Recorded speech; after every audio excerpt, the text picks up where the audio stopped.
world changes. The Iron Curtain descending, the fall of the Berlin Wall, September 11th, the invasion of Ukraine. Today we must be realistic and accept that we are in another era of change. A reappraisal of how nation states interact, how much focus we must place on our defense, and how geopolitics works. At the very least, the Pax Americana of over half a century is evolving, potentially works.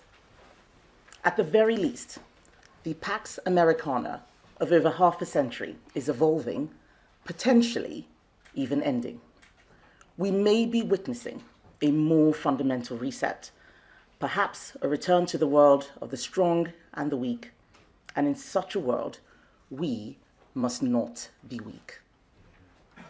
Our foreign policy should support our national interest.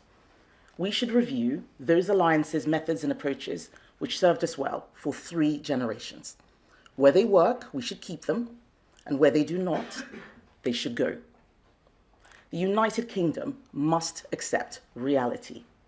No one owes us a living. No process is an end in itself. We can no longer hide behind vapid statements that were, at best, ambitious 20 years ago and are now today outright irrelevant. It is time to speak the truth. The world has changed and the UK is not ready. So we must change too. The first thing we must define is our national interest. We need a first principles approach that really recognizes that a nation's primary purpose is to defend its borders, its values, and its people. And as important as other objectives may be, the blunt reality is that everything else must be secondary. National interest means a strong military and a strong economy. A recognition that if our supply chains are overly exposed to those who do not share our values, our country is at risk. That relying upon goodwill is a fool's errand. That genuine long-term prosperity is built from real competitive advantage, not vague aspirations. That peace is obtained through strength. That others, even friends, will ultimately put themselves first. And before the inevitable pearl clutching of those who wish it was still 1995, none of this is a selfish objective. We have lived off the inheritance of Thatcher, Reagan, and Gorbachev for far too long. The world has changed, and we now must be realistic. You simply cannot help others if you cannot help yourself. Strengthening Britain must be the principal objective at the heart of everything we do. That means not elevating internationalism or progressivism above our own national interest. When David Lammy talks about progressive realism, he is not serious. Progressive realism is a contradiction. It means not championing ever more expansive approaches to international law at the expense of British interests. It means recognizing that sovereignty matters, our sovereignty above all. Secondly, we must stop being naive about international affairs. Where partnerships or supranational institutions work for us and deliver in our national interest, we will support them. As a trading nation, we need to protect the rules that underpin global commerce. We should always prioritize closer trading relationships with open economies. As Trade Secretary, I signed the CPTPP trade deal because it was strategically as well as economically beneficial, strengthening our links in the Indo-Pacific where there were concerns around China. So where international alliances strengthen our security, we must continue them. NATO remains vital for European defense, and we must pursue new avenues like AUKUS with our closest allies. But we have let ourselves be fooled into believing that international law alone can keep the peace, that international agreements or institutions are somehow ends in and of themselves. So when faced with regimes with no respect for the law, we need more realism.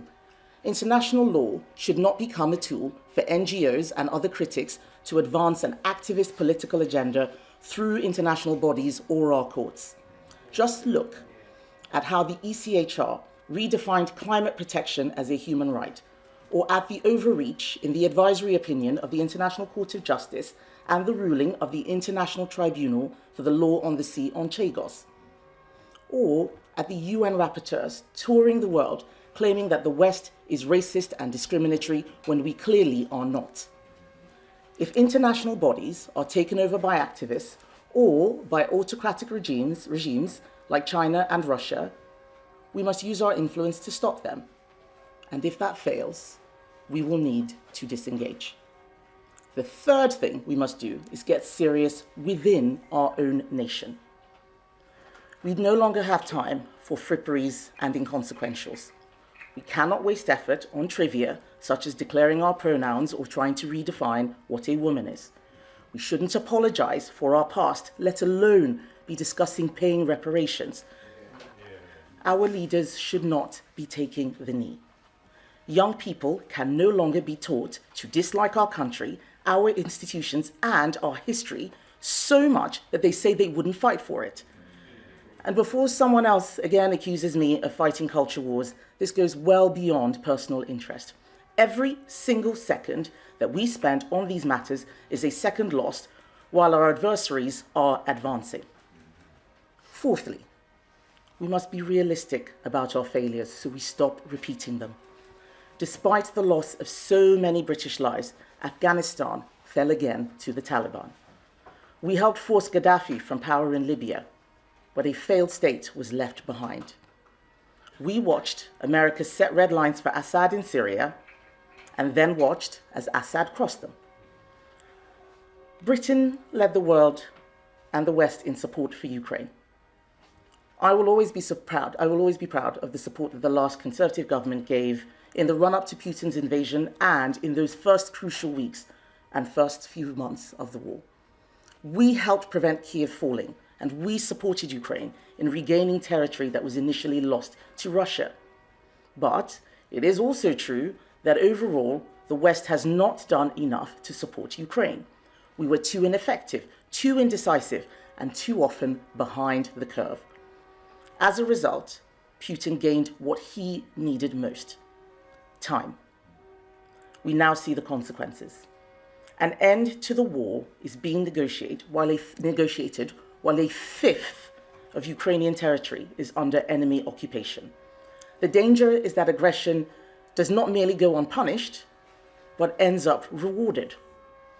Russia and other authoritarian regimes will be emboldened if that is how this war ends. And this is why it is absolutely critical that the Prime Minister succeeds in his talks with President Trump later this week. Fifth, we should not hide behind warm slogans or warm words like soft power or an ethical foreign policy as reasons for not promoting our national interest. If Russia decides that after Ukraine it will try aggression against a NATO member, we will not be saved because of our membership of the International Criminal Court. We need to take a cold, hard look at these agreements we have signed and ask ourselves whether they really serve our national interest today. Yes, some were agreed in the aftermath of the last World War, others during the optimism at the end of the Cold War. And yes, British jurists and diplomats were behind a lot of these developments. But some of these arrangements have mutated out of all recognition. Over the last 20 years, the ECHR rulings morphed so fundamentally that they now limit our ability to control our borders or even fight in wars. And as Dean said earlier, policy exchange has exposed over the last decade in work covering the ICC, lawfare against our armed forces, and the Labour government's surrender of our territory in Chagos. We cannot win a war against an opponent willing to break all the rules while we insist on playing by the most gentle of Queensberry rules. And this takes me to my sixth and final point. We must rebuild, and rebuild quickly. We need to increase defence expenditure significantly. But this is about more than committing to spend a particular percentage of our GDP. Of course, spend does matter, and 2.5% by 2030 was our funded commitment in the last government, but it was a down payment on more. Keir Starmer cancelled our plan and set us back. 2.5% by 2030 is now no longer sufficient. We must rebuild and go further and faster. Rebuilding will be achieved by having a plan to rearm based on an efficient, focused military, equipped with and trained to use the new kinds of weapons we have seen deployed to devastating effect in Ukraine. We also need to be honest enough to admit that military procurement still needs a fundamental redesign to be faster, more responsive, and deliver better value for taxpayers. The message should be simple. We must do what it takes to protect Britain. That means not just our independent nuclear deterrent, but also the ability to protect critical national infrastructure at home and under the sea. It means having the capability required to contribute meaningfully to NATO-led deterrence in Europe. Alongside this, we need to make sure that we have the infrastructure to keep Britain strong. We cannot put virtue signalling ahead of a realistic assessment of our national interest. That means prioritizing our energy security, building our domestic R&D capabilities in key technologies of the future, such as uncrewed vehicles, while learning the lessons of Ukraine that our conventional ground strength still matters. It means defending industries vital to our resilience, including arms manufacturing. So we should not be suspending arms licenses to our allies on spurious political grounds. This sends the worst possible signal to countries thinking of buying from our domestic defense industry. And if we approach this challenge of rebuilding as a zero-sum game, as a simple choice between defense spending and public services to back it, there will be painful decisions for the government. There would have been for any government. But any country that spends more on debt interest than it does on defense, as the UK does today, is destined for weakness. I will back the Prime Minister in taking those difficult decisions to increase people. He should consider whether some of the 0.5% currently spent on development aid should be repurposed, at least in the short term, towards defense and security. And he should also look at making welfare savings to fund increased defense expenditure. But one decision shouldn't be difficult. He should scrap his disastrous plan to surrender the Chagos Islands and have British taxpayers pay for the privilege. A key difference between the Prime Minister and I is that I know we need a strong economy so we can pay for defense. We need a serious plan to get the British economy growing again. All of this is connected. We cannot rebuild or rearm while we're hounding farmers and businesses. We need to restore business confidence. We need to reduce the red tape and taxation. We need to remove the disincentives to work from our welfare system. The world has changed, and that familiar geopolitical architecture which we all grew up under is under threat. It's under threat from a new axis of authoritarian powers. It's Russia, China, Iran, and others. And if we fail to respond in the way that I have described, we will face a bitter reckoning sooner or later. 20 years ago, Irving Kristol talked of a conservative being a liberal who was mugged by reality. And on foreign policy, that is exactly what I have been, a conservative. Not a liberal, not a cosmopolitan internationalist, not a neocon, but a conservative realist. I have spoken before about my core belief that Western values of liberalism, those Enlightenment values, need to be fought for. That real classical liberalism of free speech, free trade, free enterprise, and a smaller state that does some things well, like defense, not lots of things badly. These are the conservative values that I hold, that guide everything that I do.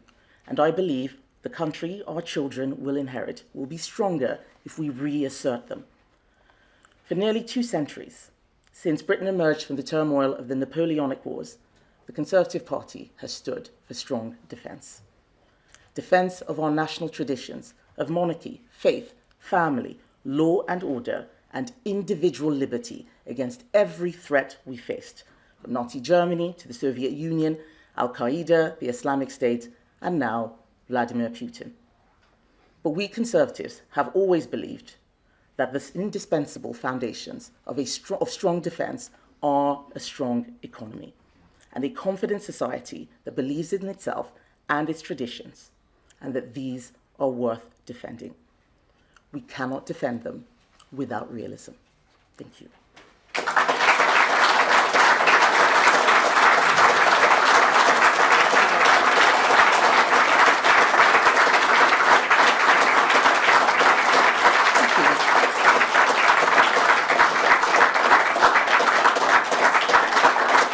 Thank you, everybody.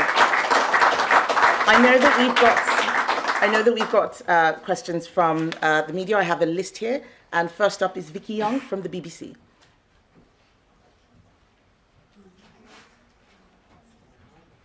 Got a loud voice. Right. Thank you.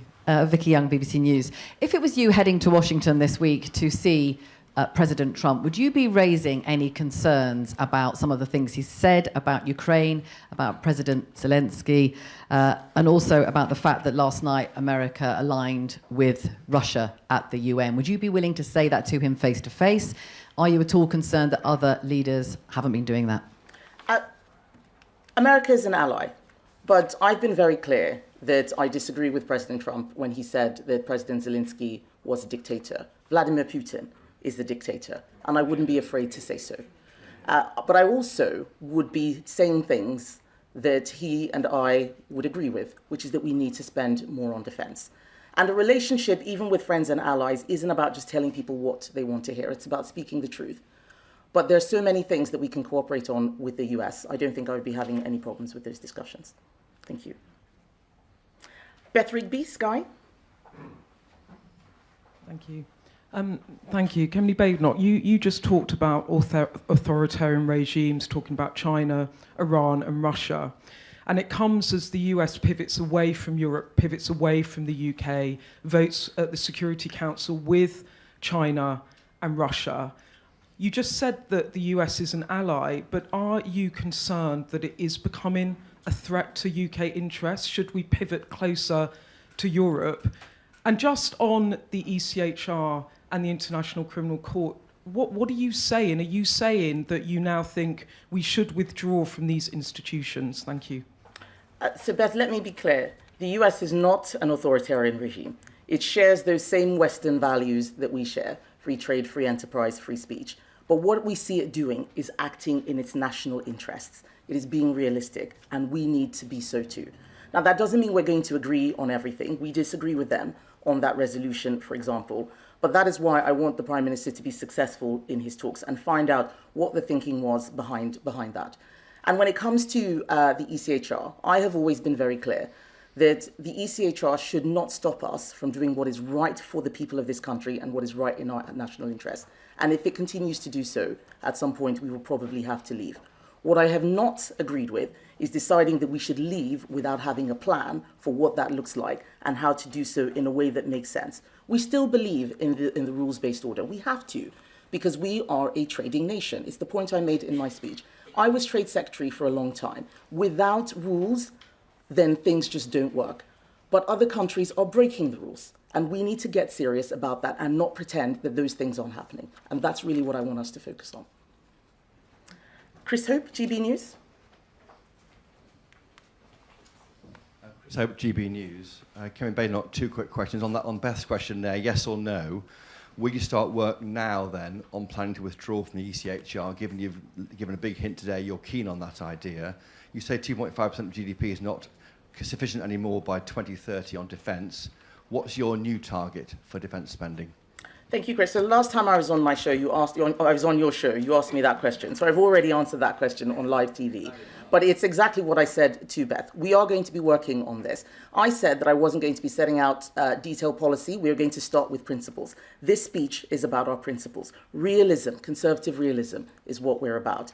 Do we need to leave the ECHR? Let's start doing the work to see what can be done. And that's why the policy commissions, which I'll be talking about subsequently, will look at that. Thank you. And on defence, it is not about picking, is it 2.4, 2.5%? We know that 2.5% by 2030 is now no longer enough. But we also know that our economy cannot support it. When I was in cabinet, we talked about getting to 3% and we couldn't make the numbers work. So if we're going to do this, let's start doing what I talked about in the speech. Let's start looking at welfare. In the short term, we can repurpose development aid, for example. But the Prime Minister has some difficult decisions in front of him. He needs to get serious, he needs to get real, and then we will support him in doing those. Shihab Khan, ITN.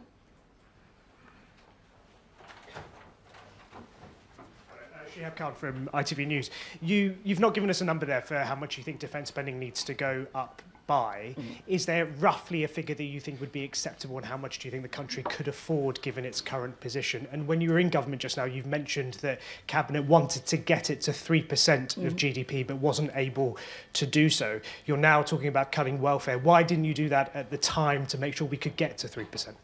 Well, the world is changing. We can see what's happening with the invasion in Ukraine. But we did have a plan for welfare cuts. We did have a plan when we were going into the election. We lost the election. We are not in government now. We are in opposition. And what I'm standing here doing is explaining that the Conservative Party is under new leadership. We are reasserting the principles that we believe in so that people understand what we're about. We are now here to help keep the government, to hold the government to account, help them course correct where they're making the wrong decisions. That's my job, and that's what I'm doing.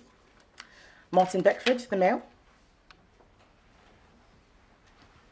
Thanks, Martin Beckford from the Daily Mail.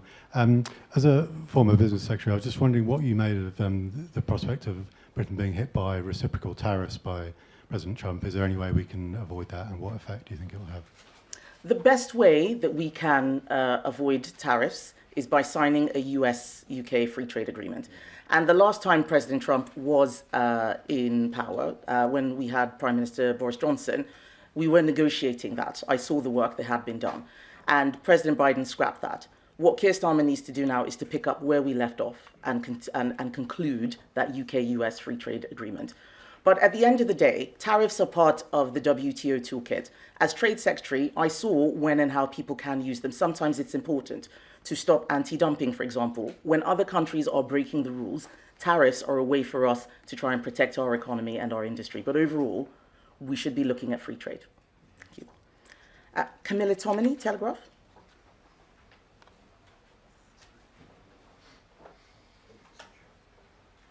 Telegraph. You've been very vocal about the BBC documentary that's been branded Hamas propaganda.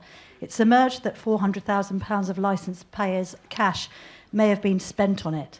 You have tweeted, did any of this money end up in Hamas's hands?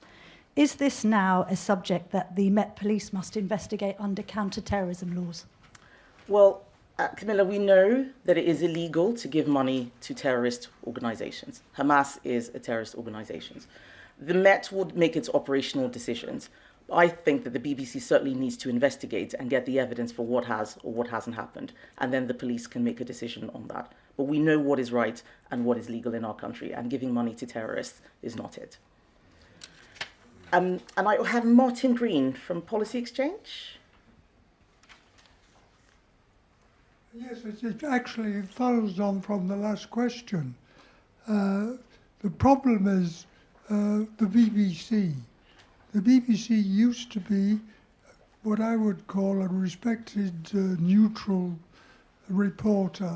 Today it's become, in my opinion, a follower of Hamas. It is corrupting our youth by being anti-Israel, anti-Zionism, and frankly, it makes those of us who are Zionist supporters uncomfortable. What's your attitude? So I have always said that it was shocking that the BBC for a long time just would not even call Hamas a terrorist organization. We need our primary British media news institution to be able to tell the truth. Everything starts from truth, not shying away from it, not hiding from that. That's why it's one of the reasons why I'm calling for an investigation and a review by the BBC, because this latest documentary is just the most recent in a long series of concerns we've had about reporting. It doesn't mean that the BBC is a terrible organisation. This is not an attack on the institution, but actually a plea for us to use those liberal values that I talked about us having in this country, about free speech, democratic accountability, to do the right thing. Let's have some truth. All right? Thank you very much, everybody.